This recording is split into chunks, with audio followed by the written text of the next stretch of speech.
Now, from Western North Carolina's news leader, this is News 13 This Morning. Well, good morning and thanks so much for waking up with us on News 13 this morning. Today is Saturday, March 7th. I'm Shelly Garzon filling in for Taylor Thompson. And I'm meteorologist Julia Haley. Julia, thank you so much for allowing me to be beside you this morning. Shelly, I'm so excited that you're here. It's Shelly's News 13 anchor debut and you all get to witness it. You're doing a great job so far. You are so sweet. Well, thank you so much. You've just been so welcoming here at News 13, so thank you. But let's talk a little bit about this weather. I know we're having some beautiful, nice temperatures, but might need to pack that umbrella if you're thinking about heading out. Yes, I would think so, especially as we head into those afternoon hours. There could be a chance for an isolated thunderstorm, especially because we'll be having these warmer than average temperatures once again today. That would contribute to the moisture in the atmosphere as well. So from our Hunter Subaru Skycam network in Brevard, we've got a layer of clouds. You can see someone walking outside. Looks like they are fully covered. Temperatures are currently above average in those 60s and even some 50s.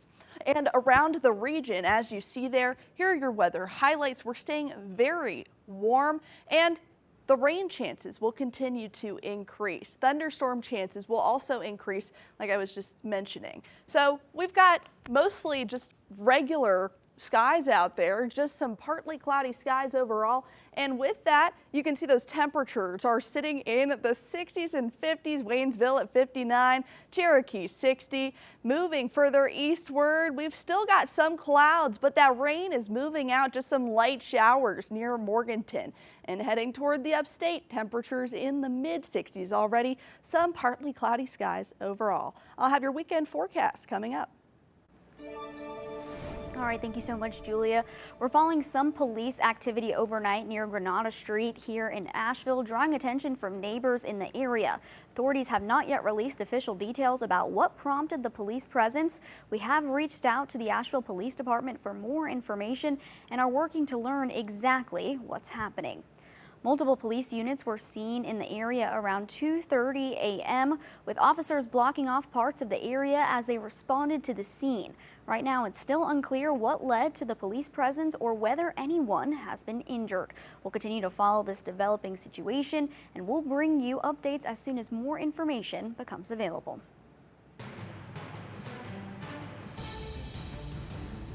Now to the latest this morning on the Iran war, sending shockwaves through the U.S.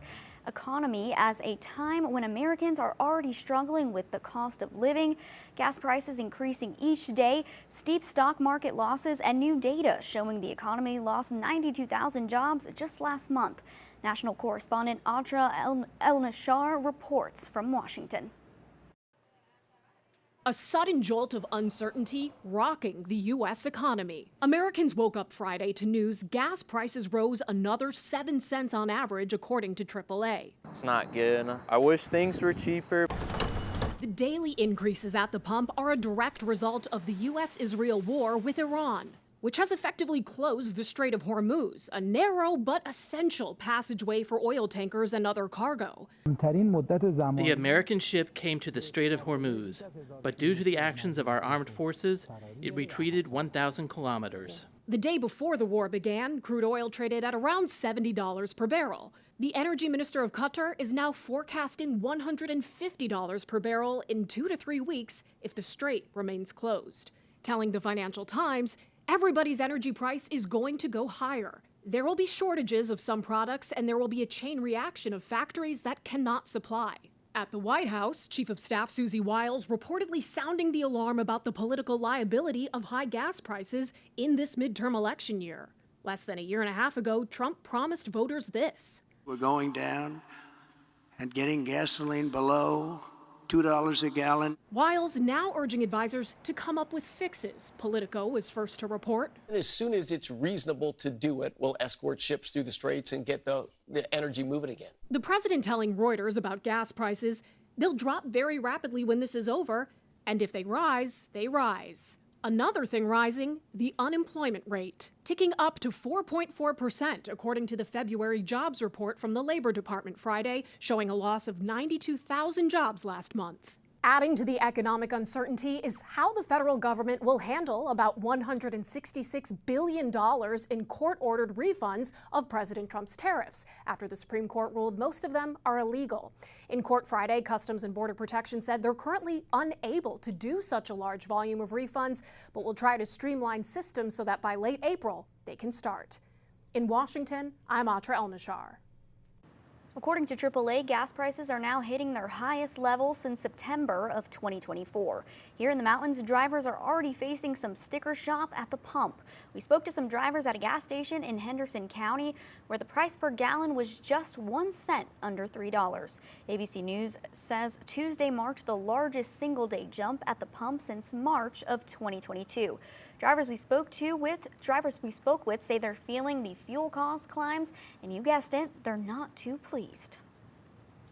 Here is the first time I'm seeing the price at that high.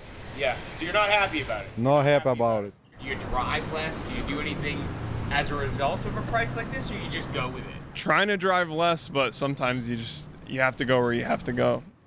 And while Western North Carolina hovers around $3 a gallon, the good news is we're still below the national average, which is sitting at $3.30 a gallon, and that's according to AAA.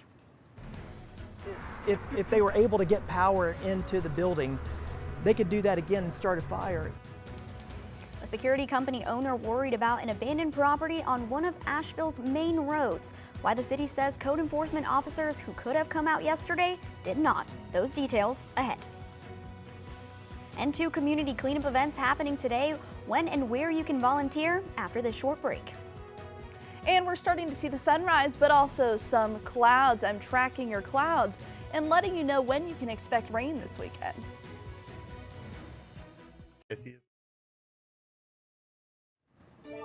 Are you wanting to give back to your community this weekend? Well, folks, we've got you covered with 2 community cleanup events happening today. First, the monthly Riverside Cleanup over in Chimney Rock will be hosted by Mountain True. Volunteers will meet at 10 this morning in the parking lot just beside Chimney Rock Smokehouse. It is recommended that you wear sturdy shoes and clothes you don't mind getting dirty. Mountain True will supply everything you need from trash bags, gloves, safety vests, shovels, and a dump trailer. Volunteers must be 18 or older to participate and will receive an annual membership to Mountain True. And you can come out to Lake Junaluska's community cleanup this morning. It is all happening from 9 to 11 a.m. You can help clean up debris along road entrances and shorelines. Now make sure to dress up for possible muddy conditions. The cleanup will happen rain or shine. Check-in starts at 9 a.m. outside Stewart Auditorium. Water, snacks, and cleanup supplies will all be provided. Well, it looks like we're going to have a packed weekend here in the mountains. Julia, from the Ingalls SoCon Basketball Championship to all these community events happening around the area, tons of people are going to be headed outside. So what can they expect?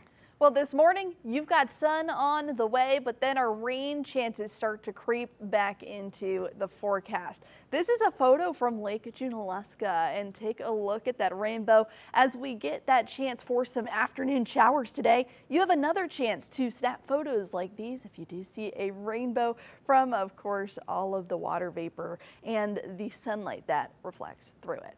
Now, from our models, you can see that we're looking very partly cloudy within Asheville in Western North Carolina. Most of those clouds are going to be around South Carolina and into the upstate. We'll start to see that cloud coverage increase as we go into the afternoon hours, just a bit after lunchtime. And that's when I'm expecting a chance for some potential thunderstorms in the forecast. But really, our rainfall will ramp up as we head into the overnight hours. Starting around dinner time, you'll start to see these pockets of rain creep in. And by those overnight hours, we're getting cloudy overall. Your Sunday, I'm expecting more of those clouds on the way. But for today, you've got mostly clear to clear skies here in Asheville. So definitely get out there to all of the events today. It'll definitely be a great morning to get out there. But take a look. There's our rain chance, just very, very slight as we head about 1 to 5 p.m. at around 20%. And we're talking about not only the rain, but the warmth coming up. There's human excrement all over the place. So it's filthy. The owner of a security firm hired by the Mountaineer Inn is sharing what his staff found. Now, this comes as the city is now allowed to bring in code enforcement officers. We have the latest details coming up.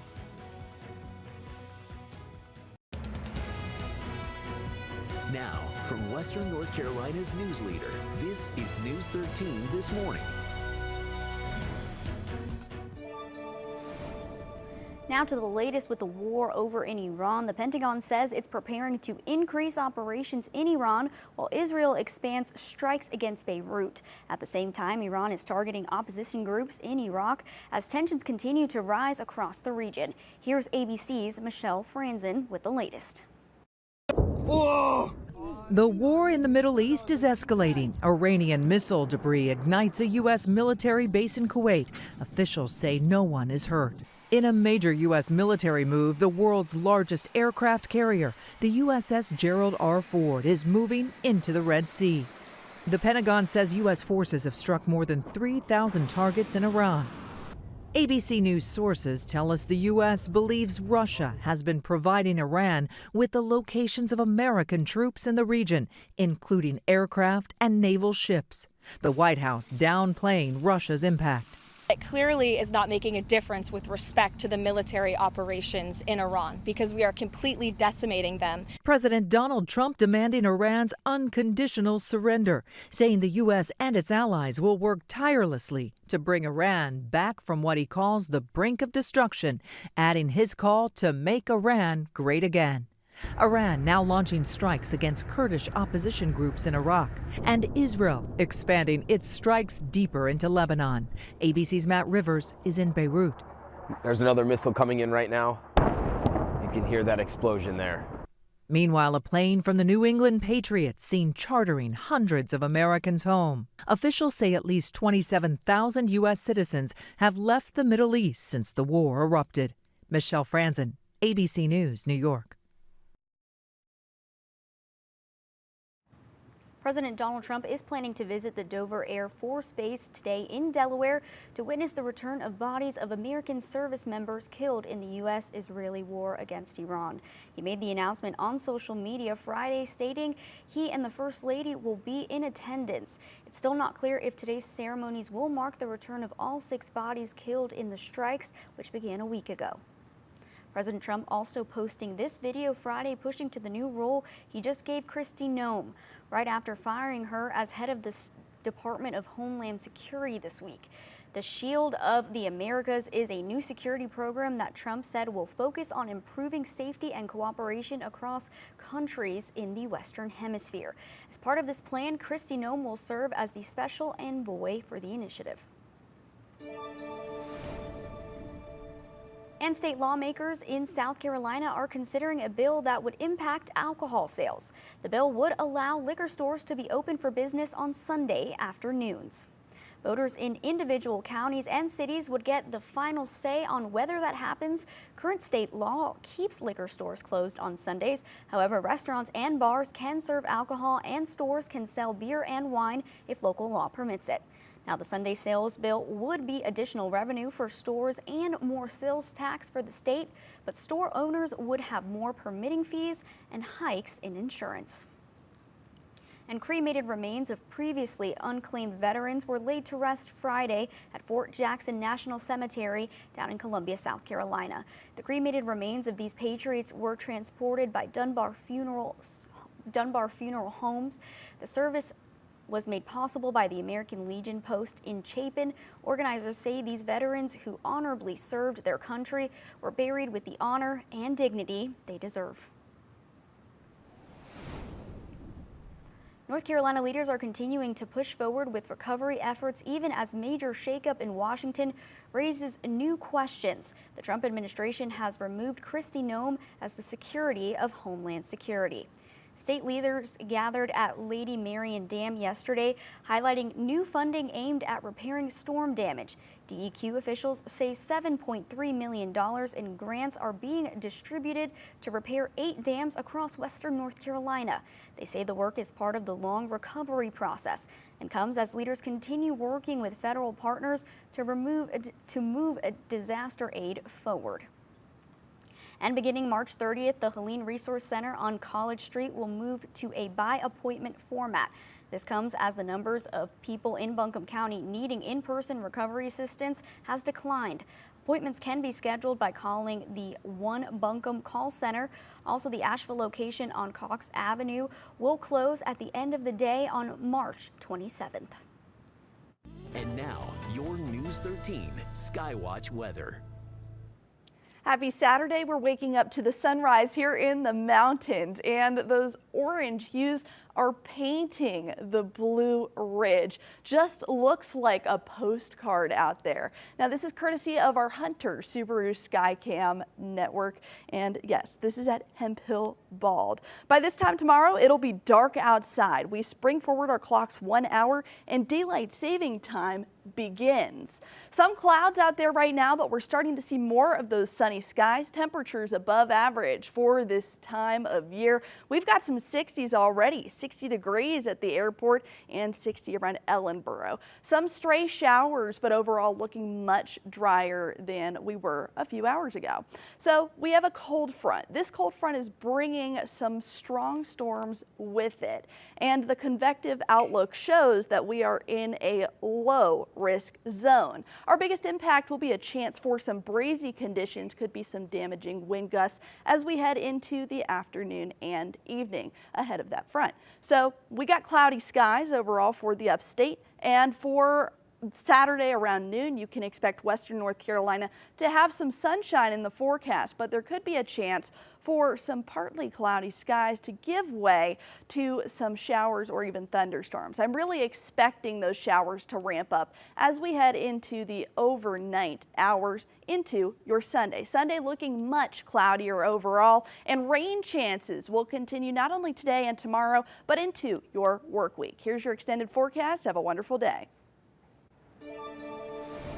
Asheville City Attorney says code enforcement officers will likely visit the abandoned Mountaineer Inn property Monday.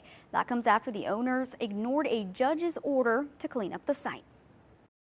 There's broken windows, the walls are knocked out on the inside. Wow. There's needles everywhere. Judd Hollifield owns Dominion XP Security. Back in August, and we were hired to provide security services to secure the perimeter of the property. He says Mountaineers owners never paid their balance. And the invoices just went unrecognized. There's human excrement all over the place. So it's filthy. It's absolutely disgusting. Hollifield says he's most worried about safety. We found where the building had been rigged with electricity, even though the electricity had been cut off by the owner, which was a terrible hazard to the property. Asheville police since December have been going just to check the business because people around here have been concerned. Right. Are you surprised at that? No. Every day we were having to remove members of the transient community that had broken Homeless. in and were living in there. News 13 counted 30 APD stops over the past 90 days at the Mountaineer site. An APD spokeswoman said officers on patrol have been told to stop in and check. APD has shared with me that there were some warming fires. That could be a public concern, a public danger. The property was littered with drug paraphernalia. Today was the day that they could have sent people in to inspect or clean up. Do you think the city has a responsibility to be more proactive in light of what's going on here? Well, certainly if I owned a commercial business or a retail business on this street, I would be looking to city leadership. It's personal to me because I'm an Asheville native. And my father, who is in his mid-70s, tells me stories about this property. It's very disappointing that a property that's iconic like this in Asheville has gotten to this point. People over in Henderson County are taking some major steps to protect farmland from development. The move is to help farmers place voluntary conservation easements on their land, protecting it from development while still allowing them to farm it. The county recently received a $425,000 grant through the North Carolina Department of Agriculture.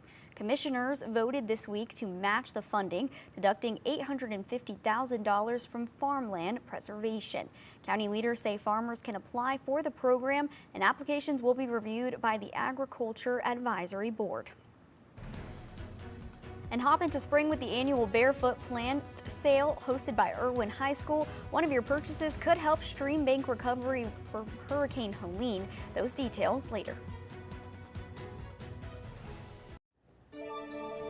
Well, get ready for spring with the annual Barefoot Plant Sale over at Irwin High School happening today. It starts at 10 and runs until plants sell out.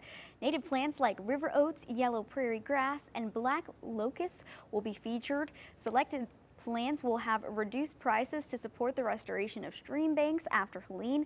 The sale only accepts credit cards as payments. And Julia, those plants look absolutely beautiful. I don't know about you, but I love a good plant to, brighten up a room, or sometimes I like to hang them in my bathroom windows. Oh, that's so cool. So they get the sunlight, because I'm one of those people who kind of is not the best at keeping them alive, but I try really hard. And you know what? A for effort. That's all that matters, right? I know, I'm trying. All right, folks, don't go anywhere. We'll be right back after this short break.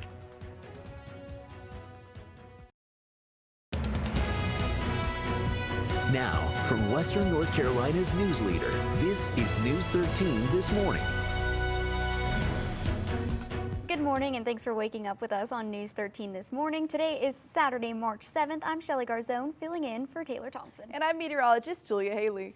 Julia, I know we've talked all morning about the weather. We're having these beautiful temperatures in the area, but might have to pack that umbrella if you're thinking about heading outside. Yeah, with this warmth, we're also getting an increase of moisture as well. And then those clouds build, and then we get a chance for some thunderstorms and showers. So that's pretty much our summary for the afternoon and evening. But this morning, looking pretty great out there. I'd say get outside if you can. 60 degrees in Silva with some sunshine and some clouds. Here are your weather highlights. Our temperatures will stay warm above average, looking at those 70s for the afternoon. And I'm tracking your thunderstorm chances both today and into tomorrow coming up. This morning, we're following some police activity overnight near Granada Street in Asheville, drawing attention from neighbors in the area. Authorities have not released official details about what prompted the police presence. We have reached out to the Asheville Police Department for more information and are working to learn exactly what's happening. Multiple police units were seen in the area around 2:30 a.m. with officers blocking off parts of the area as they responded to the scene. Right now, it's still unclear what